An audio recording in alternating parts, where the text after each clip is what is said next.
স্বামী স্ত্রীতে ঝগড়া হয় কি হয় না? মা বেটাতে টেনশন হয় কি হয় না? বন্ধু বন্ধুতে হয় কি হয় না? হয়। এবার আল্লাহ রসুলের হাদিস, আল্লাহ রসুল বলেছেন যে ধরেন দুই বন্ধুতে ঝগড়া হয়ে গেল, দুই যায় যায় ঝগড়া হয়ে গেল, স্বামী স্ত্রীতে ঝগড়া হয়ে গেল। এবার দুজনও যদি টাইট থাকে তাহলে ঝগড়া মিটবে? জোরে বলেন, ঝগড়া মিটবে? এদিকে তো মনে করবে পুরুষটা যে আমি তো হলাম পুরুষ, তোকে আমি খেটা খাওয়াচ্ছি, বেশি টেয়ার ফুল করবি তোকে ধরে বেড়িয়ে দিব একবারে। আর ওদিকে যদি স্ত্রীটা বলে খুঁট বেড়া চোখে, রে মরার বেটা মরা, কোন ঘরের বেটি আছে রে মরার বেটা মরা, তুই মাইরি দেখ আমাকে, তুই দেখ তোর কি করছিস, তোরও কুল্লারকে ঘষিয়ে দেবো রে মরার বেটা মরা। যদি দুজনেই এরকম টাইট থাকে তো ঝামেলা মিটবে? মিটবে?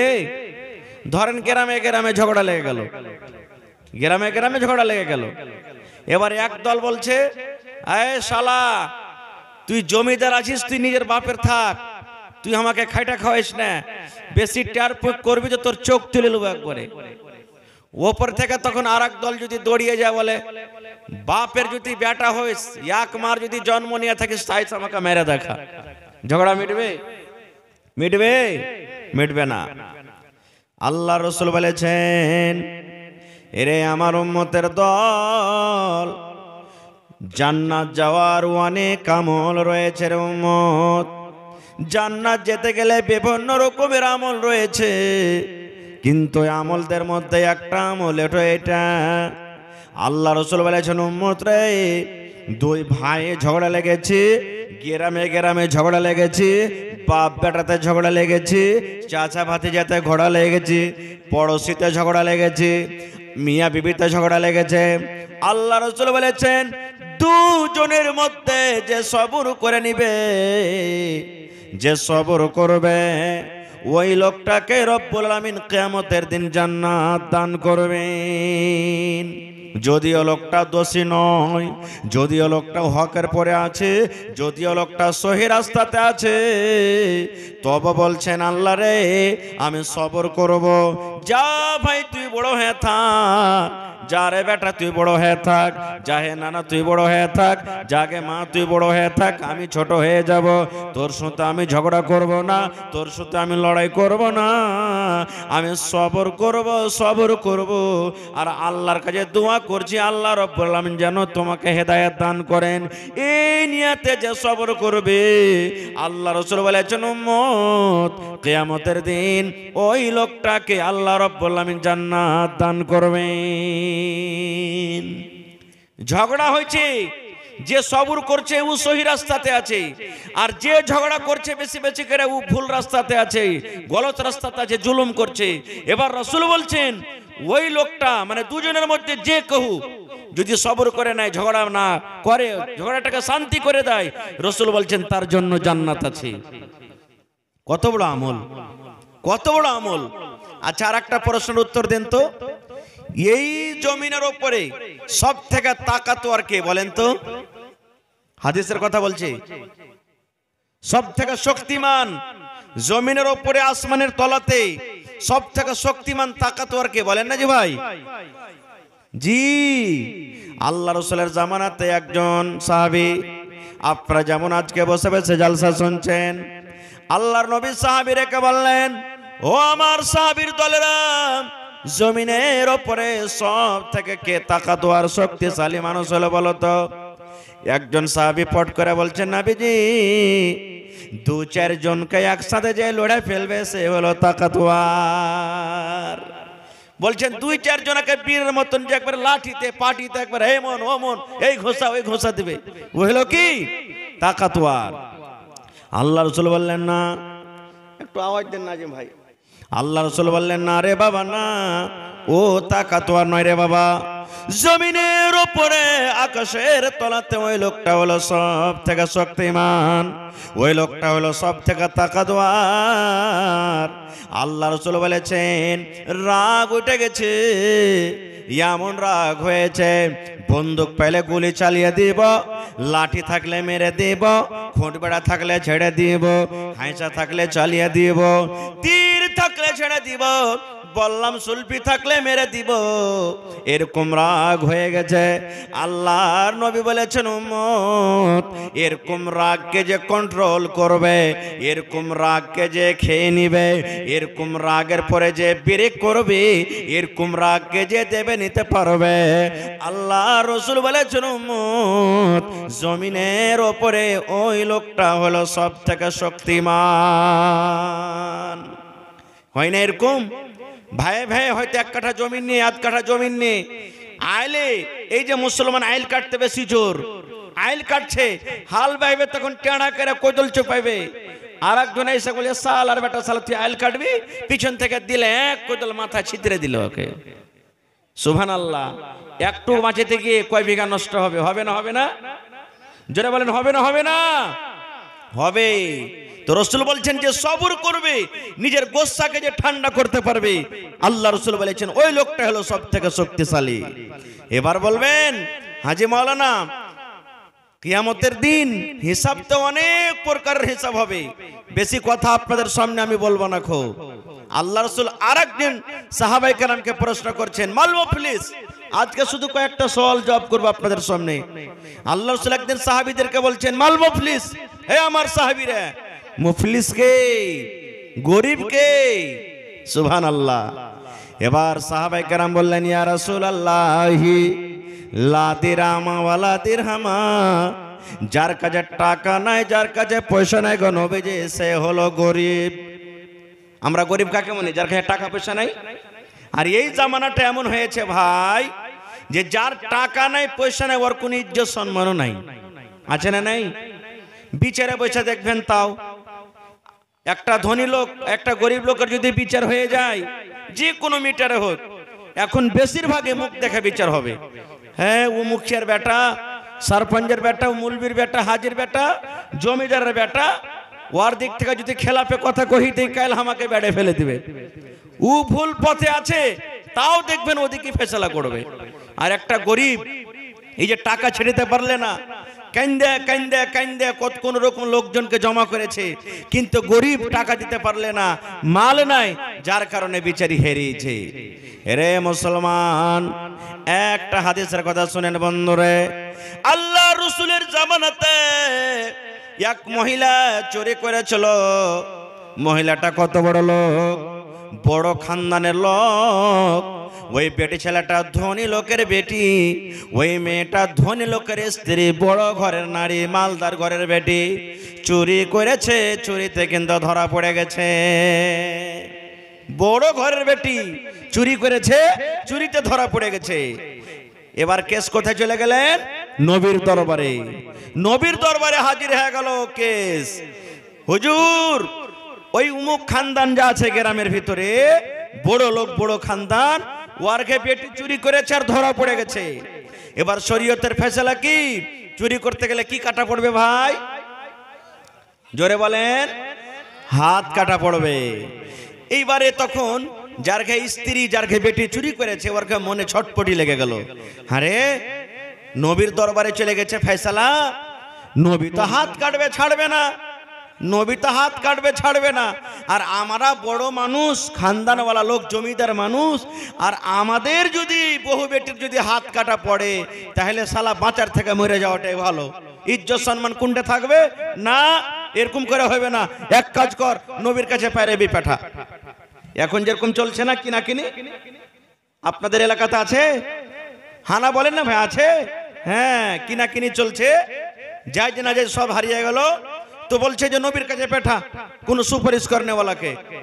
এবার কাকে ধরবো রে, কাকে ধরবো? নবী কার কথা শুনবে? এই করতে করতে নবীর একজন বানা বেটা ছিলেন, যার নাম হলো যায়েদ বিন হারেসা রাদিয়াল্লাহু তাআলা আনহু। যায়েদ নবী সাহেব ওকে বেটা বানালছিলেন। এবার বলছেন যে নবী সাহেব ওকে খুবই ভালোবাসেন যায়েদকে, তো যায়েদকে পাঠাও সুপারিশ করতে। আল্লাহ রাসূলকে যদি বলেন তো মনে হওয়ার কথাটা মেনে নেবে।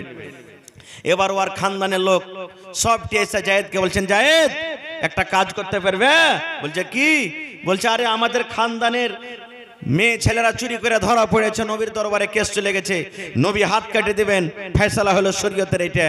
তো একটা কাজ করো না, কোন রকম বিচারটাকে একটু দুই দিক করে পাল্টে সাল্টে নবী সাহেবকে বলে শেষ করে দাও, যাতে হাতটা কাটা না পড়ে। যায়েদ রাদিয়াল্লাহু তাআলা বলছেন ঠিক আছে দেখি যায় আল্লাহ রাসূল শুনছেন কিনা। এবার চলে গেলেন, যাওয়ার পর বলছেন আল্লাহ রাসূল একটা কথা বলবো। আল্লাহ রাসূল বলছেন কি কথা বলবে যায়েদ তুমি? বলছে বলবো তো একটু লজ্জা যে লাগছে, কেমন করে বলবো? বলো খ্যাপা কি কথা বলবে তুমি বলো। এইবারে ওসামা বিন যায়েদ, জি ওসামা বিন যায়েদ রাদিয়াল্লাহু তাআলা আনহু বলছেন যে হুজুর কেমন করে বলবো? তা আল্লাহ রাসূল বলছেন বলো না। সুবহানাল্লাহ। এবারে তখন বলতে লাগলেন যে আল্লাহ রাসূল উমুক খানদানের বেটি ছেলে যে চুরি করাতে ধরা পড়েছে, তো একটু যদি পারেন তো এদিক ওদিক করে আপনি ওর হাতটা কাটা থেকে আপনি ওকে বাড়ি করে দেন, কেসটাকে একটু ডিসমিস করে দেন। সুবহানাল্লাহ। যেমন কথাটা শোনা, কথাটা শুনে নবীর চোখ লাল হয়ে গেল রাগে একবারে। এবারে নবী যায়েদ কি বলছেন জানেন? রে আল্লাহর বান্দা, ওই মেয়ে ছেলের জন্য তুমি সুপারিশ করতে আসো যে রে বাবা, আল্লাহর কসম করে বলি রে, আমি নবী, শেষ নবী, শেষ পয়গম্বর, আমার মেয়ে ফাতেমা যদি চুরি করত, নবী বলছেন আমার পেটে যদি ফাতেমা চুরি করত আর চুরিতে যদি ধরা পড়ত, আমি নবী তাকে রিহাই করতাম না, রিহাই করতাম না। আমি নবী তার দুখানা হাত আমি কেটে নিতাম। তুমি সুপারিশ করতে চাচ্ছো, তোমার সুপারিশ করা চলবে না, এই জন্য তুমি চলে যাও। আল্লাহর কসম করে বলি, আমার কলেজার টুকরা ফাতেমা যদি চুরি করে আর চুরিতে যদি ধরা পড়ে যায়, আমি দয়ার নবী তার হাত আমি কাটবো, তাকে আমি ছাড়বো না। এগুলো হলো কি ইনসাফ ফয়সালা। তো রাসূল বলছেন এরে আমার সাহাবে শুনে নাও, মাল মুফলিস, মুফলিস কে, গরিব কে কিয়ামতের দিন। সাহাবায়ে কেরাম বললেন ইয়া রাসূলুল্লাহ লা দিরহামা ওয়ালা দিরহামা। আল্লাহ রাসূল গো, যার কাছে টাকা নাই, যার কাছে পয়সা নাই, সে হলো গরিব। দয়ার রাসূল বললেন সাহাবী রে, সে গরিব নয় রে বাবা, সে গরিব নয়। কিয়ামতের দিন ওই লোকটা হলো গরিব, ওই লোকটা হলো ফকির। কিয়ামতের দিন যার কাছে নামাজের নেকি আছে, যার কাছে রোজার নেকি আছে, যার কাছে হজের নেকি আছে, যার কাছে তেলাওয়াতের নেকি আছে, যার কাছে রোজার নেকি আছে, যার কাছে দানের নেকি আছে, এত নেকি থাকা সত্ত্বেও লোকটা গুনার বোঝা নিয়ে জাহান্নামের আগুনে যাবে। একদিকে নামাজ পড়েছে, নামাজের নেকি আছে, একদিকে হজ করেছে, হজের নেকি আছে, একদিকে রোজা করেছে, রোজার নেকি আছে, একদিকে তেলাওয়াত করেছে, তেলাওয়াতের নেকি আছে, একদিকে দান করেছে, দানের নেকি আছে। এত নেকি থাকা সত্ত্বেও ওই লোকটা কিয়ামতের দিন গুনার বোঝা, গুনার পাহাড় নিয়ে জাহান্নামের আগুনে যাবে। রাসূল বলছেন কিয়ামতের দিন এটা হলো সব থেকে গরিব, এটা হলো সব থেকে ফকির, ইয়ার থেকে গরিব কিয়ামতের দিন আর কেউ হবে না। সাহাবায়ে কেরাম বললেন ইয়া রাসূলুল্লাহ কেমন কথা বলছেন গো নবীজি? একটা লোক নামাজ পড়বে, নামাজের নেকি আছে, একটা লোক রোজা রাখবে, রোজার নেকি আছে, একটা লোক তেলাওয়াত করবে, তেলাওয়াতের নেকি আছে, একটা লোক দান করেছে, দানের নেকি আছে। এত নেকি থাকা সত্ত্বেও লোকটা কেমন করে জাহান্নামের আগুনে যাবে? লোকটা কেন জাহান্নামে যাবে? লোকটা কোন কারণে জাহান্নামের আগুনে যাবে? একটু দয়া করে বলে দেন। এবার দয়ার রাসূল বলেন সাহাবী রে, লোকটা কেন জাহান্নামের আগুনে যাবে রে বাবা? তাইলে শুনে নাও। আল্লাহ রাসূল বললেন ও আমার উম্মতের দল, একটা লোক নামাজ পড়েছে, নামাজ পড়ার জানি কি হয় আল্লাহ তাকে দান করেছেন, কিন্তু ওই নামাজি লোকটার মুখ দিয়ে কোনোদিন ভালো কথা বের হতো না। লোকের পরে জুলুম করত, লোকের পরে অত্যাচার করত, লোকের আইল দাবিয়ে খেয়ে নিত। এবার যার আইল দাবিয়ে খাইত, যে লোকটার পরে জুলুম হইত, তার সাথে লড়তে পারত না, তার সাথে ঝগড়া করতে পারত না। এবারে ওই গরিব লোকটা আল্লাহ রাব্বুল আলামিনের দরবারে বিচার দিয়ে দিবেন মাবুদ রে আমি তার মোকাবিলা করতে পারবো না, আল্লাহ হাজির মোকাবিলা করতে পারবো না, ওই মাওলানার মোকাবিলা করতে পারবো না, আল্লাহ মন্ডলের মোকাবিলা করতে পারবো না, আল্লাহ মুখিয়া সারপঞ্চের মোকাবিলা করতে পারবো না। আল্লাহ তুমি ফয়সালা করনেওয়ালা, আল্লাহ তুমি ফয়সালা করে দাও। আল্লাহর দরবারে ঘুষ চলবে না, আল্লাহর দরবারে সুপারিশ চলবে না, এক সরিষা পরিমাণ বরাবর আল্লাহ রাব্বুল আলামিনের দরবারে এদিক ওদিক নাই অন্যায় হবে না। এবারে যখন আল্লাহর দরবারে বিচার দিয়ে দিলেন, আল্লাহ তার বিচারটাকে কবুল করে নিয়েছেন। এবার যেদিন কিয়ামতের দিন আল্লাহ রাব্বুল আলামিন বিচারের কাঠগড়াতে ওই লোকটাকে দাঁড় করাবেন, ওই মাওলানাকে দাঁড় করাবেন, ওই মুখিয়াকে দাঁড় করাবেন, ওই সারপঞ্চকে দাঁড় করাবেন, ওই মন্ডলকে দাঁড় করাবেন, ওই নমাজিকে দাঁড় করাবেন, হাজিকে দাঁড় করাবেন। এবার যখন হিসাব কিতাব হয়ে গেল, লোকটা যখন জান্নাতের দিকে হাঁটতে লাগবে, এবার দুনিয়াতে যার পরে জুলুম অত্যাচার করা হয়েছে ওই লোকটা দৌড়াতে দৌড়াতে দৌড়াতে দৌড়াতে আল্লাহর দরবারে আসবেন, বলবেন রব্বুল আমিন আল্লাহ দুনিয়াতে তোমাকে ফয়সালা দিয়েছিলাম, আল্লাহ তুমি আজকে আমাকে ইনসাফ করে দাও, আল্লাহ তুমি ফয়সালা করে দাও, আল্লাহ তুমি বিচার করে দাও। আল্লাহ দুনিয়াতে বিচার করার আমার ক্ষমতা ছিল না, আমাকে কেউ বিচার করে দেয়নি, আল্লাহ তুমি আজকে আমাকে ফয়সালা করে দাও। এবার রব্বুল আলামিন বলবেন বান্দারে কি তোমার ফয়সালা, কার কাছে তুমি ফয়সালা নেবে? বলবেন আল্লাহ যেই লোকটাকে তুমি জান্নাত ঘোষণা করে দিয়েছো লোকটা জান্নাত যাবে, আল্লাহ ওই লোকটার পরে আমার এইটা হলো বিচার, যে লোকটা দুনিয়া আমাকে গালি দিয়েছিল, দুনিয়াতে আমাকে মেরেছিল, দুনিয়াতে আমার আইল দাবিয়ে খেয়েছিল, দুনিয়াতে আমার পেটের সাথে অন্যায় করেছিল, দুনিয়াতে আল্লাহ আমার পরে জুলুম অত্যাচার করেছিল। এবার আল্লাহ তাবারক ওয়া তাআলা তখন তার ফয়সালা করতে গিয়ে তাকে জরিমানা করবেন। জরিমানা কি? আজকে যেমন দুনিয়াতে টাকা জরিমানা করা হয়, আল্লাহ রাব্বুল আলামিন কিয়ামতের দিন জরিমানা করবেন। কি জরিমানা করবেন মুসলমান? ওখানে তো টাকা হবে না, ওখানে দিনার হবে না, ওখানে ডলার হবে না, ওখানে কোন রকমের টাকা পয়সা হবে না। এবার আল্লাহ তাকে জরিমানা করবেন। কি জরিমানা? আল্লাহ বলবেন বান্দারে তোমার জীবনে যে তুমি নমাজ পড়েছো রে বান্দা, তোমার নমাজের নেকিগুলা তাকে তুমি দিয়ে দাও। আল্লাহ বলবেন তোমাকে জরিমানা করা হলো, তোমার কাছে তো টাকা নাই, তুমি যে দুনিয়াতে নমাজ পড়েছো নমাজের নেকিগুলা কিছু একে দিয়ে দাও।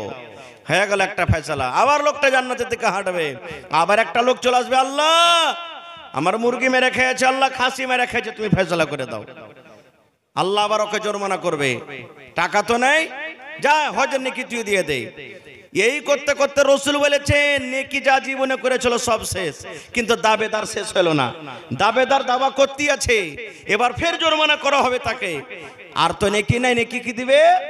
এবার আল্লাহ রাসূল বলেছেন উম্মত রে, এবার যে লোকটা দাবা করেছে তাকে বলবে বান্দারে তোমার জীবনের গুনাহগুলো তার মাথাতে তুমি চাপিয়ে দাও, তার কাছে নেকি না যে তোমাকে নেকি দেব রে বান্দা, তোমার জীবনের গুনাহগুলো তার মাথাতে চাপিয়ে দাও, তার তোমার জীবনের গুনাহর মাথাতে দিয়ে দাও আর ঘাড়ে দিয়ে দাও। ওই গুনার বোঝ নিয়ে লোকটা এত নেকি থাকা সত্ত্বেও রাসূল বলেছেন গুনার বোঝা নিয়ে লোকটা জাহান্নামের ভিতরে চলে যাবেন। এই জন্য রাসূল বলেছেন সাহাবীরে কিয়ামতের দিন এই লোকটা হলো সব থেকে মুফলিস গরিব, ইয়ার থেকে দুনিয়া তার, ইয়ার থেকে কিয়ামত আর কেউ গরিব নয়। আর একটা হাদিস বলে দিই, তারপর ইনশাআল্লাহ আমি চলে যাব লাইনে। আমরা কোন নবীর উম্মত ভাই? জোরে বলেন। হায় রে আল্লাহ, আমরা কোন নবীর উম্মত? শেষ নবী মুহাম্মদ সাল্লাল্লাহু আলাইহি সাল্লাম। জোরে বলেন মুহাম্মদ সাল্লাল্লাহু আলাইহি সাল্লাম। কিয়ামত আল্লাহুস সামাদ, আল্লাহ বাচ্চা রাখে ইনশাআল্লাহ এই বিষয়ে কোনোদিন বলবো, সময় খুব কম। আল্লাহ রাসূল বলেছেন, আল্লাহ রাব্বুল আলামিন কোরআনে বলেন বান্দারে এক দুই করে তুমি যদি গিনতে লাগো রে বান্দা, কিয়ামতের একটা দিন হবে 50,000 বছরকার সমান। সুবহানাল্লাহ পড়বেন না? কিয়ামতের দিনটা কত বড় হবে? 50,000 বছরকার সমান দিন হবে। মাথার উপরে সূর্য থাকবে, কতখানি উঁচাতে সূর্য থাকবে? ওলামায়ে কেরাম বসে আছেন, জিজ্ঞাসা করবেন। আল্লাহ রাসূল বলেছেন উম্মত রে 1 মাইল উঁচাতে সূর্য থাকবে, মাইল কাকে বলা হয়েছে? মুহাদ্দিসিনে কেরাম বলেছেন মাইল মানে এই যে আমার ভাইরা মায়েরা খালারা সুরমা লাগায় চোখে, এই যে সুরমাতে ডাঁটি খান যা আছে, খিলখানা আছে, যে জিনিসটাতে সুরমা লাগায় ওকে মাইল বলা হয়েছে। কিংবা দুনিয়ার নাপ যে আছে একে মাইল বলা হয়েছে। আল্লাহ রাসূল বলেছেন উম্মত কিয়ামতের দিন 1 মাইল উঁচাতে সূর্য থাকবে। আজকে ঠান্ডার কারণে আপনি টুপি দিয়ে আছেন, পরনে আপনার জ্যাকেট আছে, ফুল প্যান্ট আছে, পায়ে জুতা মুন্দা আছে। আল্লাহ রাসূল বলেছেন উম্মত রে, ওই কিয়ামতের দিন তোমার মাথাতে কোনো ছায়া হবে না রে উম্মত, তোমার মাথাতে টুপি হবে না, তোমার মাথাতে মফলার হবে না, তোমার গায়ে কোন রকমের জ্যাকেট হবে না, পায়ে তোমার জুতা মুঞ্জা হবে না। আল্লাহ রাসূল বলেছেন উম্মত মায়ের পেট থেকে যেমন তুমি এসেছো তোমার খাতনা করা ছিল না, ওই মতো বিনা খাতনাতে আল্লাহর সামনে তোমাকে দাঁড় হইতে হবে। নর হোক কিংবা নারী হোক, বেটা ছেলে হোক কিংবা বেটি ছেলে হোক, সমস্ত লোককে ন্যাংটা হয়ে উলঙ্গে আল্লাহর সামনে দাঁড় হইতে হবে। যখন কথাটা বলা, আল্লাহ নবীর স্ত্রী মা আয়েশা রাদিয়াল্লাহু তাআলা আনহা মুখখানটাকে লজ্জার কারণে এরকম ভাবে ঘুরিয়ে নিলেন। আর ঘুরিয়ে নেওয়ার পর বলছেন ইয়া রাসূলুল্লাহ, কেমন কথা বলছেন গো দয়ার নবী? ওখানে বেটা ছেলে আর বেটি ছেলে উলঙ্গ হয়ে থাকবে, নর নারী উলঙ্গ হয়ে থাকবে, কেমন করে নিজের ইজ্জতটাকে ঢাকবো গো নবীজি? নিজের সারামগাটাকে কেমন করে ঢাকবো, কেমন করে পর্দা করবো গো নবীজি? এইবারে নবী বলছেন আয়েশা রে, কিয়ামতের দিনটা এমন হবে রে আয়েশা, কিয়ামতের দিনটা এমন কঠিন দিন হবে, কিয়ামতের দিনটা এমন ভয়ঙ্কর দিন হবে। ও আমার বিবি আয়েশা শোনো, বাচ্চা মায়ের পেটে রয়েছে, ওরে আল্লাহ মায়েরা খালারা জানেন, বাচ্চা যখন দুনিয়াতে আসে হায়রে মায়ের কষ্ট, হাও মাও করে মা কত চিৎকার করে। এক একটা যখন ব্যথা আসে মা এটাই মনে করে আল্লাহ রে মরে যাওয়ার ভালো, কিন্তু আল্লাহ এরকম জ্বালা যন্ত্রণা আমরা সইতে পারি না। কত মায়েরা খালারা কষ্ট পায় আপনারা জানেন, মায়েরা জানেন। এত কত কষ্ট থাকা সত্ত্বেও রে আল্লাহ রাব্বুল আলামিন কোরআনে সূরাতুল হজে বলছেন, দেখবেন এরা দুনিয়ার মানুষ, মা খালাদের সন্তান তো দুনিয়াতে হয়, মায়েরা কষ্ট পান। এই কষ্টর থেকেও কত বড় কষ্ট কিয়ামতের কষ্ট হবে।